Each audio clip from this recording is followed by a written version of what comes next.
1장에서 7장까지는 예루살렘 교회에 관한 이야기입니다.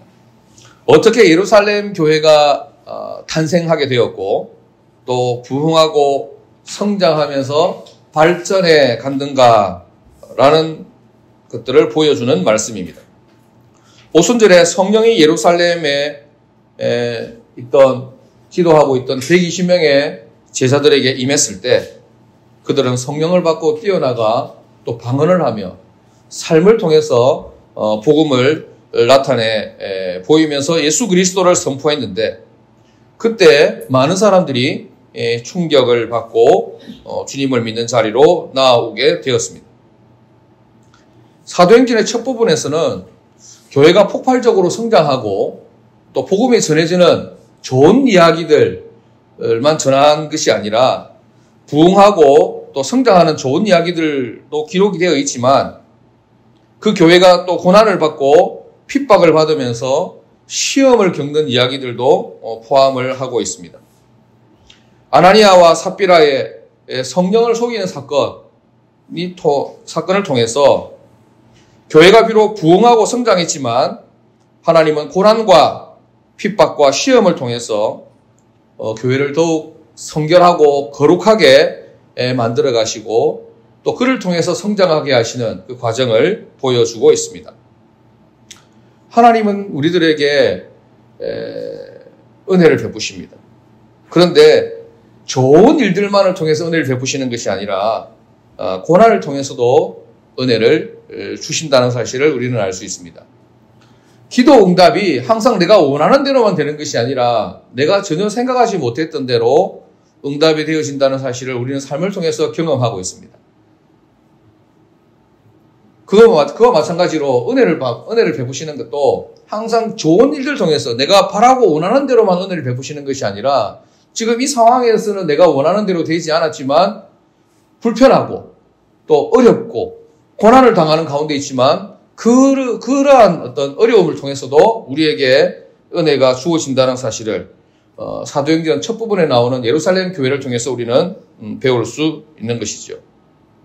이렇게 놀라운 하나님의 방법으로 초대교회는 탄생이 되었고 부흥하고 성장해 간다는 사실을 사도행전 1장부터 7장 첫 번째 부분을 통해서 우리는 살펴보았습니다. 사도행전의 두 번째 단계는 8장부터 12장까지의 내용입니다. 사도행전 1장 8절에 예루살렘과 온 유대와 사마리아와 땅끝까지라는 말씀처럼 예루살렘에서 시작된 그 복음이 유대를 넘어 사마리아 지역까지 확장되어지는 이야기가 사도행전 8장부터 12장까지의 내용입니다. 사랑하는 여러분, 여러분들에게 복음을 그리고 예수님에 대한 이야기들을 전해준 사람이 있을 것입니다. 그 복음이 그 예수님에 대한 그 생명의 사랑의 이야기가 처음 여러분들에게 전해준 그 사람으로부터 왔듯이 여러분들에게 전해진 그 복음이 여러분들에게만 머물지 않아야 하고 그렇게 될 수 있기를 주님의 이름으로 축복합니다. 고인물이 되면 안 된다는 것이죠. 여러분에게 그 생명의 복음이 흘러왔듯이 그 생명과 은혜의 복음이 여러분을 통해서 또 다른 곳으로 흘러갈 수 있도록 그렇게 해야 된다는 말씀이죠. 성령님은 저와 여러분들보다 크시고 우리를 뛰어넘는 위대한 분이십니다. 마찬가지로 우리 교회에 성령께서 역사하시지만 그 능력과 역사하심이 우리 교회 안에서만 제한적으로 머무는 것이 아니라 반드시 뛰어넘게 되실 것입니다. 우리 지역을 넘어설 것입니다. 우리 시대를 넘어설 것입니다. 복음은 예루살렘에 제한되지 않습니다. 유대와 사마리아를 향해서 전진하게 되었던 것이죠. 또한 복음은 유대인에게만 제한되지 않습니다. 모든 이방인들에게 모든 열방에게로 생명의 복음이 흘러갔고 또 계속해서 흘러가게 될 것입니다. 사도행전 8장부터 12장까지 이러한 내용들이 전개되고 있습니다.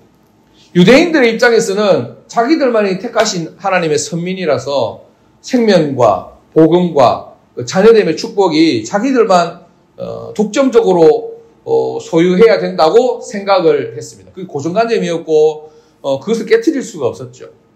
그런데 이 생명력이 강한 복음이 유대인들의 생각 속에만 머물지 않고 유대인들에게만 머물지 않고 가두어둘 수가 없었던 것이죠. 예루살렘을 넘어 유대를 넘어 사마리아 갈릴리 지역까지 흘러가게 되었던 것입니다. 빌립을 중심으로 전도 활동이 시작이 되었고 사마리아에 하나님의 말씀과 성령이 임하기 시작했습니다. 사마리아에 성령이 임했다는 말을 듣고 사도 요한과 베드로는 사마리아를 방문했죠.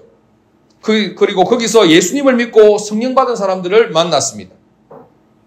그리고 그들에게 말씀을 전하고 안수했을 때 성령님의 놀라운 역사가 사마리아와 유대 땅에서도 동일하게 나타나는 그 사건을 목격했습니다. 그래서 베드로와 요한도 그렇게 생각하게 됐죠.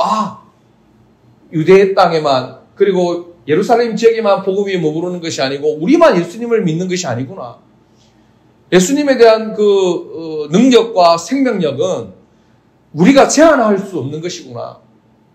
흘러가고 넘어가는 것이구나 깨닫게 된 것입니다. 이 가운데 놀라운 사건은 베드로가 이방인 백부장 고넬료라는 사람을 만난 일이었습니다. 도저히 유대인적 사고와 시각으로서는 만날 수 없는 사람을 만난 것이죠. 유대인들이 이방인을 만나고 교제하는 것은 있을 수 없는 일이었습니다. 그런데 복음의 능력이, 복음의 생명력이 이방인 백부장 고넬료를 만나게 했던 것입니다. 사랑하는 여러분, 이처럼 복음은 만날 수 없는 사람을 만나게 하는 줄로 믿습니다. 제가 여러분들을 복음이 아니면 어떻게 만날 수 있었겠습니까? 사업을 통해서 만났겠습니까? 삶을 통해서 어떻게 만났겠습니까? 복음이라고 하는 매개체가 있었기 때문에 우리 김태형 지사님 만나게 됐고 우리 권사님들 만나게 됐고 저기 진해에서 가스 사업하는 우리 전사님 만나게 됐고 우리가 만나서 한 몸을 이루고 한 형제 자매가 된 것이지. 기적 같은 일이고 놀라운 일이 아닐 수 없습니다. 이처럼 만날 수 없는 사람을 만나게 되고 갈 수 없는 곳을 가게 되고 할 수 없는 일을 하게 되는 것이 성령님의 놀라운 역사, 그로 인한 은혜인 줄로 믿습니다. 성령님은 우리 안에 제한되지 않습니다.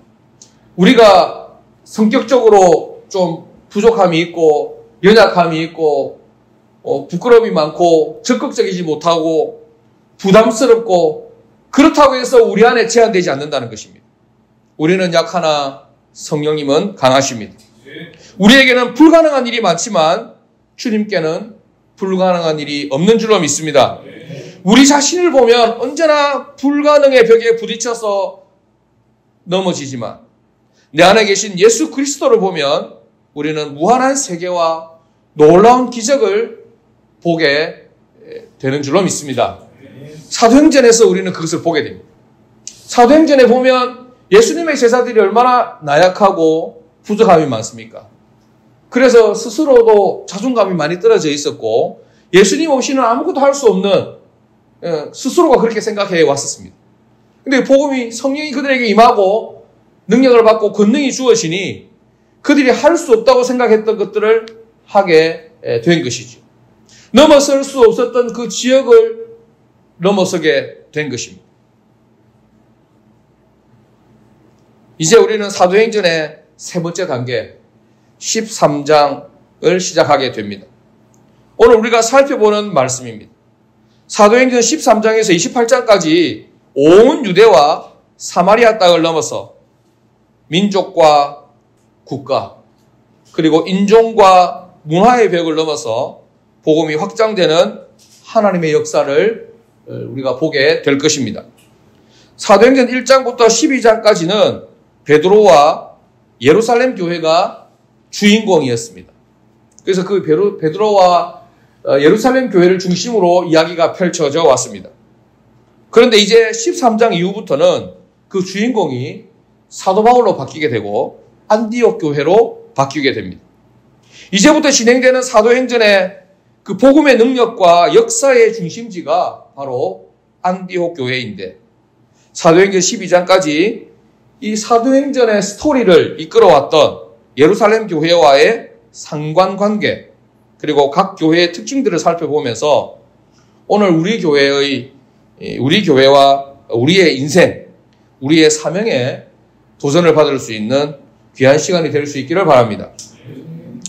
많은 사람들이, 물론 믿음 안에 있는 사람들, 교회 안에 속해 있는, 성경을 보고 또 성경에 관심을 가지고 또 성경을 사랑하는 사람들이죠. 그런 사람들이 가장 은혜롭고 이상적인 교회로 예루살렘 초대교회를 꼽습니다. 물론 우리도 예루살렘 초대교회가 우리 교회의 모델이 되기를 바라고, 우리가 예루살렘 교회를 쫓아 건강하고 건전하게 성장해 가기를 바랍니다. 그러면서 초대교회를 담기 원하는 사람들은 주로 사도행전의 처음 몇 장과 예루살렘 교회들을 계속해서 언급합니다. 그러나 하나님께서 설계하셔서 처음 세우신 교회는 예루살렘 교회임이 틀림없지만 그것이 전부는 아니다라는 것을 우리는 기억해야 합니다. 예루살렘 교회는 처음에 그 화려했던 영광이 지속되지 않고 역사 속으로 사라져버리고 말았습니다. 역사 속으로 사라져버렸다는 것은 무엇입니까? 잘못한 것이 있고 불완전했다는 것이죠. 예루살렘 교회는 처음에는 정말 대단했습니다. 성령의 능력이 강하게 나타났고 성도들 모두가 한 마음으로 뭉쳐서 서로가 서로를 사랑하고 아낌없이 베풀면서 그 사회에 큰 충격을 던졌습니다. 그리고 예루살렘 교회의 성도들을 보면서 예루살렘이 충격에 빠졌죠. 예수 믿는 사람들이 이런 사람들이구나. 정말 놀랍네. 대단하다. 이렇게 충격을 받고 120명이었던 성도가 3,000명으로, 그리고 8,000명으로 어마어마하게 급속도로 늘어나기 시작했습니다. 1년이라는 짧은 기간 안에 놀라운 일이 벌어진 것이지요. 예루살렘 교회에 속해 있던 성도들 모두가 다 헌신적인 신앙생활을 했고 모두가 다 놀라운 기적의 주인공들이었고 지도자의 대담한 전도 활동이 그 당시 많은 사람들의 마음을 끌어당겼습니다. 그러나 그런 위대한 능력을 나타내었던 예루살렘 교회가 불과 40년이 채 되지 않아서 역사의 뒤안길로 영원히 사라져버리고 말았습니다. 예루살렘 교회는 예수님의 직속 제자였던 사도들의 영향력 아래에 있었습니다. 모여서 말씀을 나누는 데 힘썼습니다. 나누고 베푸는 데에도 인색하지 않았습니다. 주중에도 성도들이 가정에서 모여 예배를 드리고 떡을 떼고 귀한 나눔과 사랑의 교제가 있었습니다. 그러나 그럼에도 불구하고 그 놀라웠던 능력과 영광이 한순간에 사라져버리고 말았습니다. 왜 그랬을까요? 역사학자들, 신학자들은 여러 가지 이유들을 많이 댑니다. 그러나 그 많은 이유들을 뒤로하고 결정적이고 근본적인 이유는 예루살렘 교회가 머리 대신 예수님의 말씀에 순종하지 않았다는 것입니다. 처음부터 예수님은 강하고 분명하게 교회에 대한 계획이 무엇인지 예수님은 말씀하셨습니다. 예수님께서, 하나님께서 교회를 디자인하시고 또 교회를 이렇게 세워가시면서 예루살렘 교회를 향해서 말씀하신 부탁, 명령이 있었다는 것이죠. 사도행전 1장 8절 말씀이죠. 오직 성령이 너희에게 임하시면 너희가 권능을 받고 예루살렘과 유대와 사마리아와 땅끝까지 이르러 내 증인이 되리라 하시니. 예수님의 유언의 말씀이시죠. 하늘로 승천하시면서 승천하는 과정을 둘러서서 보고 있던 모든 제자들에게 마지막 말씀을 하신 것입니다. 주님은 분명하게 성령이 임하실 것, 그리고 그 후에 권능을 받을 것을 약속하셨습니다. 성령이 임하고 권능을 받게 되면 해야 할 일이 무엇이라고 했습니까? 예루살렘에만 머물 것이 아니라, 지금은 예루살렘에 머물러야 되는데 성령이 임하고 권능을 받고 나면 예루살렘을 뛰어넘어야 됩니다. 유대를 뛰어넘어야 된다. 사마리아를 뛰어넘어야 된다. 땅끝까지 나가야 된다고 말씀하셨습니다. 주님의 말씀대로 예루살렘 교회와 제자들은 성령을 받고 권능을 받았습니다. 놀라운 능력이 나타났습니다. 그래서 예루살렘 지역이 발칵 뒤집어졌습니다. 성령의 능력으로. 그런데도 어떻게 했습니까? 예루살렘에만 머물러 있었습니다. 우리끼리만 좋았다 이 말이죠. 교회 안에서 뭐가 그리 좋은지 쑥덕쑥덕 웅성웅성대고 있었단 말이죠. 세상의 사람들, 옆집 사람들은 궁금하기 시작한 것입니다. 저 사람들은 뭐가 그리 좋은데 저끼리만 저렇게 게장을 먹고 저끼리만 저렇게 울고 노래하고 기뻐하고 하면서 있느냐는 것입니다. 예루살렘에 놀라운 대부흥이 일어난 뒤에도 그 지역을 떠나 사명을 감당하려고 하지 않자 하나님은 그들을 강제로 흩어버리려고 하는 계획을 세웠습니다. 어떤 식으로? 핍박을 가했죠. 박해가 시작이 되었습니다. 그러니까 예루살렘 교회에 있던 예수님의 제자들이 집사님들도 마찬가지고 박해를 피해서 어떻게 사마리아 땅으로 흩어지기 시작했습니다. 이것은 하나님의 명령에 대한 심각한 도전입니다. 교회는 어떤 순간에도 머리 되시는 주님의 말씀과 명령에 가장 우선순위를 두어야 하는 것입니다. 그런 차원에서 보면 예루살렘 교회의 시작은 너무나 아름답고 좋았지만 좋았던 현실과 현재에만 안주하려 함으로써 자신에게 주어진 본질적 사명, 명령이 무엇인지 이해하지 못했습니다. 교회가 대형화되고 조직화되면서 교회의 가장 중요한 본질적인 사명이 유기적인 공동체성을 잃어버리게 됨으로써 그 영향력과 존재감을 잃어버리게 된 것입니다. 그러니까 교회가 막 사람이 몰려들고 재정이 생기고 조직화가 되고 대형화되면서 본인들이 해야 할 일을 잊어버렸다는 것이죠. 그냥 너무 좋은 것이죠. 행정적으로 정신없이 바빠진 것입니다. 할 일이 많아진 것입니다. 그러면서 주님께서 부탁하셨던 그 말씀을 잃어버리게 된 것입니다. 우리는 예루살렘 교회를 보면서 물론 긍정적이고 좋은 것들은 배우고 우리에게 적용해야 하지만 부족함이 있었던 것, 잘못된 것들은 살펴보면서 우리가 고쳐 나가야 할 것입니다. 말씀을 배우고 성도의 교제를 활발하게 나누며 유대 사회에 선한 영향력을 끼쳤던 예루살렘 교회의 모습을 반드시 본받아야 할 줄로 믿습니다. 모이기를 더욱 힘써야 할 것입니다. 하나님의 생명과 능력의 말씀을 깊이 알고 묵상하는 우리 교회의 모든 성도님들이 되시기를 축복합니다. 더불어서 예루살렘 교회처럼 지금의 모습이 편안하고 행복하다고 해서 그 자리에 안주하려고 해서는 안 된다는 것입니다. 교회만 두고 이야기하는 것이 아닙니다. 우리의 개인의 모습을 또 여기에 포함되는 것이죠. 우리 한 명 한 명이 모여서 교회가 되는 것이고, 교회 공동체를 이루어가는 것이잖아요. 그렇죠? 내가 먹고 살기 편안하고, 먹고 살기 편한 사람 없지만, 편안하고, 안정감이 있고, 행복하다고 해서 그 자리에 안주하려고 해서는 안 된다는 것입니다. 나에게 흘러왔던 생명과 은혜와 복음이 나에게서 멈추는 것이 아니라, 또 흘러갈 수 있도록 그렇게 뒷문을 열어놓아야 된다는 것이죠. 이 교회도 마찬가지인 것입니다.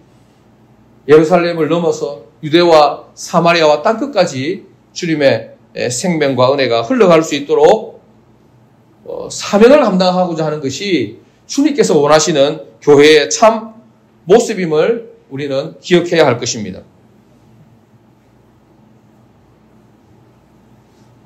예루살렘 교회처럼 정체되지 않도록 이를 악무는 저와 여러분, 우리 교회 공동체가 될 수 있기를 주님 이름으로 축원합니다.